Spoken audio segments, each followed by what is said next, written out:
RL Location Automobile. Pour toutes vos locations de voitures et utilitaires en Guadeloupe, faites appel à RL Location Automobile. Avec RL Location Automobile, réservez en toute tranquillité, 7 jours sur 7, 24 heures sur 24. RL Location vous propose une large gamme de voitures et d'utilitaires au meilleur prix sur le site internet www.rl-location.com. RL Location, c'est aussi l'assistance et la livraison. Pour tout renseignement, contactez-nous au 05 90 106 687. RL Location Automobile, la location en toute simplicité. Attention, chez RL Location offre exceptionnelle en ce moment pour un véhicule catégorie A, minimum 10 jours, 12 € par jour. Un véhicule catégorie B, minimum 10 jours, 18,90 € par jour. Guadeloupe, actualité.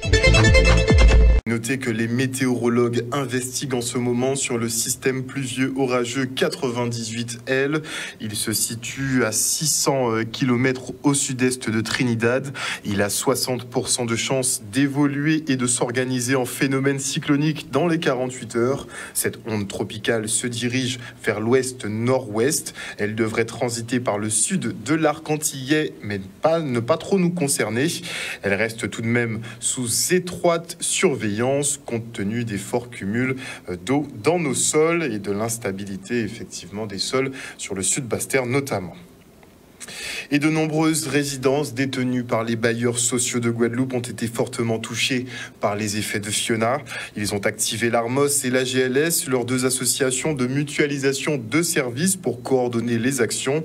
Une permanence est en place à Goyave et bientôt dans d'autres communes pour recueillir les besoins en relogement. Traumatisés par les événements, certains locataires ont vraiment hâte de changer d'air. Le reportage. Depuis samedi, l'ensemble des bailleurs sociaux sont sur le terrain et essaient de répondre aux demandes les plus urgentes. Aujourd'hui, mon intervention au niveau de l'ARMOS est un renforcement véritablement des actions qui sont déjà menées chez chacun des bailleurs. Les bailleurs ont créé deux associations de mutualisation de services que sont l'ARMOS et la GLS. Et ces deux associations sont au service des bailleurs et de leurs locataires pour pouvoir répondre aux besoins d'urgence. Aujourd'hui, les premières mesures viennent bien évidemment sur nos communes les plus touchées, qui sont impactés, notamment dans le sud Basse-Terre. Et nous avons entamé une organisation au niveau d'un système de permanence, d'abord au niveau de la commune de Goyave. Et nous poursuivrons cette démarche avec d'autres communes du sud Basse-Terre qui nous le demanderont, parce qu'au jour le jour, nous recueillons l'ensemble des besoins en relogement et des besoins tout court. Et nous essayons de parer au plus pressé. Donc aujourd'hui, nous avons déjà une permanence qui est effective au niveau de Goyave et nous sommes en train de prendre des contacts. Et comme je dis prendre, c'est nous, c'est la GLS et l'ARMOS pour pouvoir mettre en place des solutions adaptées sur les autres communes qui en ont le plus besoin. Je sais, j'imagine que ça sera très difficile pour les personnes. Les personnes sont dans le besoin. Vous l'avez dit, il y a des gens qui sont choqués psychologiquement et c'est de la raison pour laquelle nous allons mettre en place cette cellule psychologique. Donc voilà, la directrice de la GLS est en train de mettre en place cette cellule. De mémoire, dès demain, nous aurons des intervenants. Après, un calendrier sera mis en place.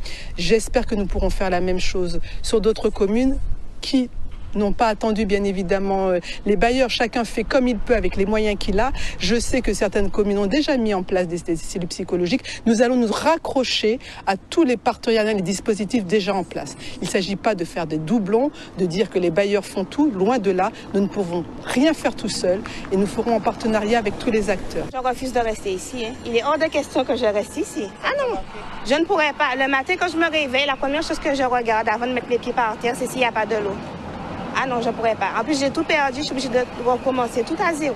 Je dis à cette dame de venir nous voir. Au niveau de la GLS, nous aurons des permanences, se renseigner au niveau du CECAS, qui aura toutes les informations pour pouvoir connaître les horaires d'ouverture et la disponibilité des personnes qui seront là et qui recevront. Ce sont des travailleurs sociaux, des personnes qualifiées pour faire face à ce type de situation dramatique. Et à Goyave, les bailleurs et la municipalité ont entamé de grands chantiers de nettoyage. Le reste en images. Nous sommes dans le quartier qui est la plus touchée, sinistrée, ravagée par cette rivière qui était en crue. Et une grande opération de nettoyage avec beaucoup de coups de main de personnes qui sont venues, des bailleurs sociaux, des matériels considérables pour nettoyer tout le quartier, enlever des carcasses de véhicules, les encombrants, la boue, parce qu'il y a énormément de boue. Le bon travail là, Fiona fait bon dégâts, nous goyave, et nous avons nettoyé, nous avons essayé de faire le maximum pour le peuple la sentir plus à l'aise. Aujourd'hui, nous avons été mandatés par la Seine-Saint-Marc, qui veut dire la société Soclor en collaboration avec STVP, pour pouvoir remettre en état la cité, qui veut dire nettoyer, retirer les encombrants. Donc pour ce faire, on fait le tri entre tout ce qui est encombrant et électroménager, parce que les gens ils ont tout perdu, que ce soit meubles, frigo, congélateur. Donc on essaie de voir si on arrive à nettoyer le territoire pour que ce soit un petit peu plus facile à vivre. Là on a beaucoup, hein. Il y a 3 machines, il y a la commune qui nous aide. Donc il y a beaucoup de travail. Beaucoup de travail parce que là, dans cette école de Christophe, la rivière a traversé. On a eu beaucoup de dégâts, mais les équipes se sont mis à pied d'œuvre depuis dimanche pour permettre qu'aujourd'hui on termine les travaux et que nous puissions consacrer tous les moyens humains et matériels sous la dernière école qu'il faudra nettoyer et désinfecter. Oui, il y avait beaucoup. C'était à quel niveau? Moi, je ne sais pas là, mais je sais peut-être de sortir à 1,50 m, voilà. Nous sommes prêts pour réouvrir jeudi, particulièrement sur cette école et sur l'école maternelle également. Il nous reste à terminer le déménagement des sinistrés qui vont être réhébergés soit dans des gîtes, soit dans des appartements qui sont déjà libérés d'ici aujourd'hui et demain pour procéder au nettoyage et à la désinfection de la dernière école. Nettoyages qui peuvent prendre du retard, parfois effectivement à cause des manques d'eau. Vous le savez, plusieurs milliers de foyers guadeloupéens seront privés de la ressource encore pendant un sacré bout de temps. Également sinistré, mais dans une moindre mesure comparativement au sud Basse-Terre, la ville des Abîmes organise une grande collecte et le moins qu'on puisse dire, c'est que les dons affluent. Ouais, les Guadeloupéens font honneur effectivement à la légende entre guillemets qu'il dit qu'on est solidaire. C'est la réalité. Regardez. C'est la délégation à l'action humanitaire que nous avons aux Abîmes depuis longtemps, qui chaque fois qu'il y a un événement malheureux, eh bien, la ville des Abîmes est là pour accompagner. Alors, cette fois, nous avons commencé aujourd'hui à partir de 9 h à recevoir des dons, accueillir des dons des personnes. Et nous pensons aider en ce sens la ville des Abîmes, enfin les Abîmiens, les gens de Goyave, de Capesterre et de Basse-Terre. Je suis étudiante assistante de service social, donc je suis bientôt travailleuse sociale, donc bien sûr être solidaire, vu les répercussions qu'il y a eu après cette tempête. Donc oui, pour moi, ça me tenait à cœur quand même de venir aider. Je crois que chacun, au fond de lui-même, se demande ce qu'il peut faire. Parce que c'est tellement cruel ce que nous avons vu. Les Abîmes ont été impactés dans nos zones inondables, mais pas autant que les autres. Et là, on est obligé de penser aux autres et de se dire qu'il y a quelque chose à faire. Et comme il y a cette délégation à l'action humanitaire, eh bien nous jouons notre rôle, j'ai envie de dire. Ah oui, c'est très important parce qu'on ne sait pas à quel moment on peut se retrouver dans cette situation. Donc il faut toujours donner pour qu'on puisse nous donner un retour si jamais demain on se retrouve dans cette situation. C'est important de venir donner des dons. Après, c'est pour tout le monde. Et puis, ça sera bien. En tant que personne qui n'ait pas eu de dégâts, je pense que voilà, on a vu les images, on sait qu'il y a des personnes qui ont vraiment tout perdu. Donc oui, c'était important pour moi, puisque je pense qu'on doit être solidaire quand il y a ce genre de situation, quoi. J'ai amené des vêtements, du matériel scolaire, des draps. Principalement des vêtements, du quasi neuf, ou voilà, mais principalement des vêtements. Avec des vêtements pour femmes. Et puis après, peut-être je vais amener des denrées aussi après. À partir d'aujourd'hui, nous avons commencé à 9 h jusqu'à midi. S'il y a encore du monde qui arrive, nous allons prolonger, nous allons rester plus tard que midi et toute la semaine, enfin au moins jusqu'à la fin du mois. Mais nous demandons quand même d'accélérer au début comme ça du processus pour que les gens puissent profiter de ce qu'on peut leur donner, pour qu'ils n'attendent pas trop longtemps, parce que les gens sont dans une véritable souffrance et nous avons envie de les aider. Du Guadeloupéen qui pour beaucoup effectivement n'attendent pas nécessairement, qui portent une gamme, mais rien ne nous empêche de nous rendre à leur côté, même si on ne les connaît pas, afin de porter une petite contribution. Ça peut toujours aider. Et des habitants qui ont tout perdu, vous le savez, on les compte par centaines en ce moment, à l'instar de certains agriculteurs du sud Basse-Terre. Les rivières en crue ont littéralement rasé des exploitations jusqu'à emporter la terre, ne laissant que du sable. Mais pas de quoi se laisser abattre pour ces producteurs qui ne veulent pas baisser les bras. Ils réclament un déblocage rapide des fonds, car pour eux, l'heure n'est pas à la paperasserie, mais à l'action pour que les exploitations redémarrent au plus vite. Le reportage d'Olivier Félix. La rivière est passée à grand cru et a dévasté une bonne partie de l'exploitation. Donc là, nous avons tout ce qui est élevage qui a pris des coups, mais aussi la partie plantée. Je plante des plantes aromatiques, donc ma menthe a pris des coups, ma citronnelle, toutes mes plantes aromatiques, la glaise est tombée dedans. Et mon petit verger où il y a mes mangues, les mangues de 7-8 ans sont à ma hauteur, tellement qu'il y a eu un amassement de roches et de sable. On tenait à passer dans cette région parce que tout le monde le sait, c'est la région la plus touchée.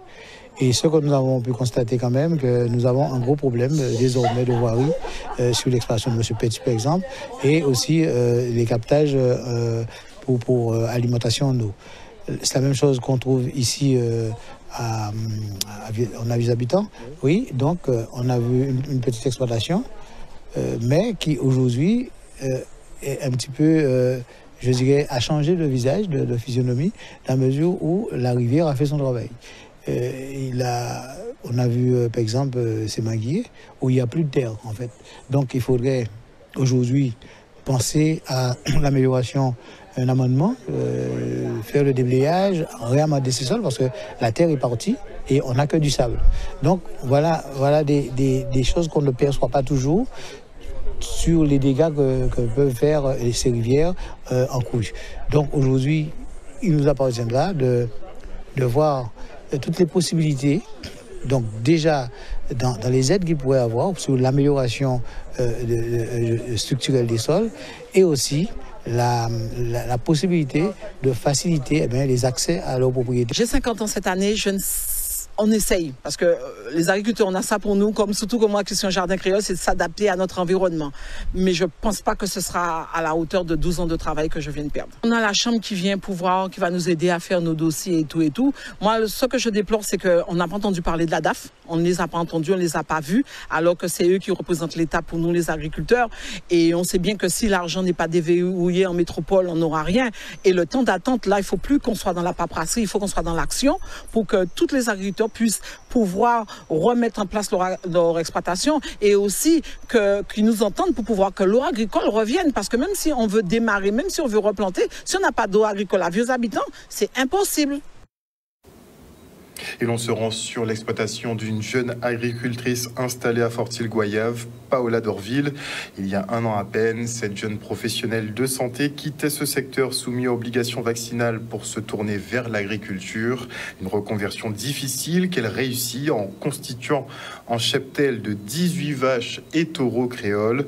Un travail et un investissement colossal balayé par la rivière. Regardez. On visite ce matin sur le terrain après le passage de la tempête Fiona. Et il s'avère que nous sommes chez un jeune éleveur en fait, Madame Dorville à Goyave. Et nous constatons les dégâts et c'est incroyable, c'est impressionnant pour une jeune qui est en reconversion aujourd'hui. Tout perdre, un cheptel incroyable de 18 têtes. J'ai débuté le 2 septembre de l'année dernière, donc ça fait à peine un an. Ça fait à peine un an. Donc maintenant j'allais tirer les fruits de mon exploitation, de ma réussite.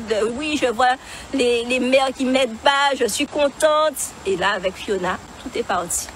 18 bovins au total, 12 génisses, 2 petits que je n'avais pas encore déclarés à la chambre et 4 taureaux prêts pour l'abattoir. Je n'ai plus de fonds parce que j'ai investi tout ce que j'avais pour les bovins.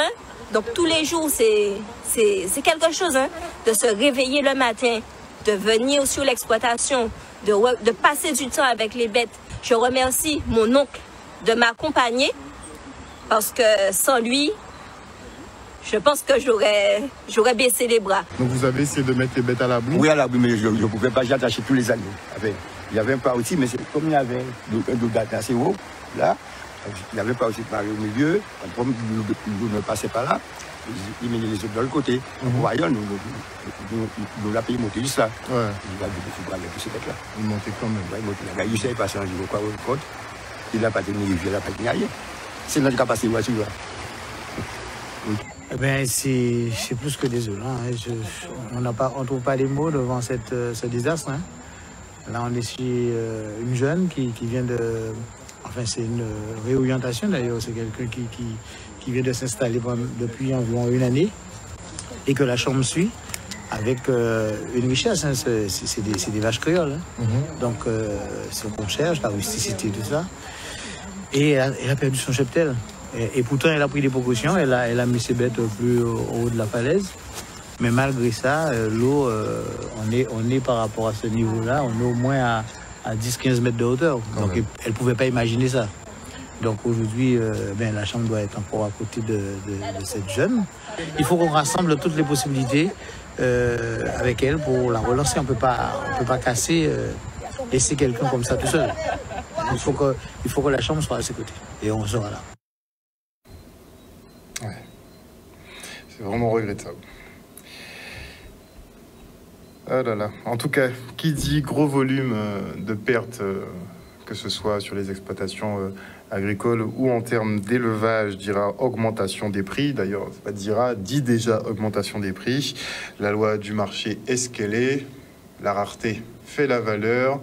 Donc il va falloir aussi se mobiliser pour nos agriculteurs. En tout cas, ils restent debout sur les marchés. Regardez. Bon, après ce passage à fruits, bon, nous ne pas prendre tellement vent parce que nous, moi personnellement, moi, en grande terre à moule, mais nous prenons beaucoup l'eau de l'eau qui restait cette année dans les champs. Donc nous avons reflet déjà, hein, parce que tout le monde a déjà monté, tous les prix ont flambé. Donc nous avons ici effet déjà. Hein. En termes de production, on croit que bientôt nous devons trouver aussi marché en légumes, en fruits et légumes. Alors ça a été né à terre là, c'est ça tout seul nous ni. C'est ça nous ni. Tout restant là déjà à terre. Alors nous avons dit la population c'est assuré de ça nous ni là pour le moment. Donc on va faire un petit bout de temps sans banane là. OK? Et nous avons présenté pour le moment nous qui pas trop cher. Mais dans les jours qui viennent, ça va augmenter tout partout. Oui, ces clients-là, ils trappent le dégât, moins en sont achetés. Ils sont achetés, on a planté des petits crasés aussi. Mais on a acheté banane, mais on a planté des petits bois aussi, mais tous sont tombés à terre. Pas ni ressources. Ça a commandé les autorités. Comment on a 4 professionnels, on a payé cotisation moins. On peut arriver si une possibilité pour un fondement, on a fait. Pas ni longtemps, nous avons une grosse sécheresse. L'État et nous avons un dossier en cours déjà pour la sécheresse qui peut même payer. Et puis là, nous reprenons la catastrophe naturelle. Donc, à comment dire de faire ça, il peut pour nous. Ça, il peut faire pour voir parce que pour le Covid-19, en 2020, nous voyons que tous les pays, hein, c'est agriculture et élevage qui sont veillés, et notamment la Guadeloupe. Donc nous ne pouvons pas rester sans culture, nous obligés d'être là pour veiller cette population aussi. Ça nous peut dire les clients, c'est bon. Les clients toujours soutiennent nous, hein. Nous ne pouvons pas dire que quand même nous ne pas soutiennent. Mais à demander de soutiennent nous, et même si ces produits viennent chers, bientôt, même si pas laisser nous tomber. C'est une question de survie là maintenant. Mais finalement, on aura bien notre inflation sur les produits locaux. Et on part maintenant sur le focus web de la ville des Abîmes sur l'autonomie alimentaire. Tiens, pour le coup, c'est animé par Didier Détouche. Regardez. L'innovation et la valorisation. L'autonomie alimentaire, c'est d'abord un principe. Donc, ça n'est pas une utopie, mais c'est pas forcément non plus une réalité à laquelle on a abouti pour le moment. C'est donc un objectif que l'on doit atteindre. C'est un objectif qui doit nous permettre de consommer plus de ce que nous produisons localement que ce qui vient de l'extérieur. Mais c'est aussi un principe qui doit amener chaque consommateur, chaque Guadeloupéen, Guadeloupéenne, à se dire qu'est-ce que je fais pour que dans ma semaine, par exemple, je puisse consommer à 60%, 70% un peu plus de local, quel que soit le prix, que quelque chose qui vient de l'extérieur et qui est de surcroît en plus industriel. Donc c'est un principe qui est bon pour l'environnement, qui est bon pour la santé, qui est bon aussi pour le budget, qu'il soit d'une collectivité territoriale ou un budget personnel, individuel. Et puis, c'est aussi quelque chose qui est bon d'un point de vue éthique, parce que ça permet de se concentrer sur la paysannerie locale, les agriculteurs locaux, nos produits locaux. Et ça peut nous amener aussi donc à vouloir et à maîtriser plus notre foncier, nos terres, et à s'organiser collectivement pour plus profiter des richesses que nous offre la Guadeloupe. Alors ça n'est pas forcément évident pour le moment. Aujourd'hui, des produits qui sont nettement moins chers, qui viennent de l'importation et qui arrivent à concurrencer fortement cette production locale que nous avons. Et tout ceci pour mettre en avant, même si nous avons des obstacles, même s'il y a des difficultés, nous devons avoir ce que j'appelle un saisissement collectif pour qu'il y ait une approche d'ensemble, qu'on prenne à bras-le-corps cette nécessité d'être sur l'alimentation à partir de la production locale.